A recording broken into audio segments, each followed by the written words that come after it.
बऱ्याच जणांचा गैरसमज आहे की आपण गुढीपाडवा साजरा केला नाही पाहिजे.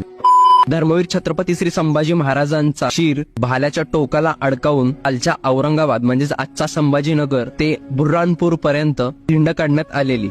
म्हणून गुढीपाडवा साजरा हा हिंदूंनी काळा दिवस म्हणून पाळला पाहिजे. हे गेले काही अनेक वर्षात नीच नालायक वृत्तीची लोक सोशल मीडियाच्या माध्यमातून हिंदूंचा फोटो पाडण्याचा प्रयत्न करतायत.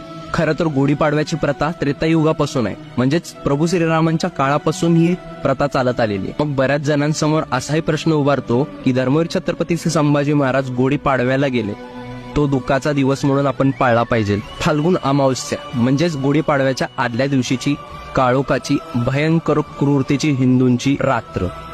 धर्मवीर छत्रपती श्री संभाजी महाराजांना मृत्यूदंड औरंगजेबाने त्या दिवशी दिलेला. वरच्या शिरापासून ते खालच्या तळपायापर्यंत पूर्ण देहाचे तुकडे तुकडे करून टाकलेले. का तर हिंदूंनी नववर्षाची गुढी उभारू नये म्हणून. आणि आपणच गुढी उभारली नाही, औरंग्याच्या मनासारखं 100% होईल.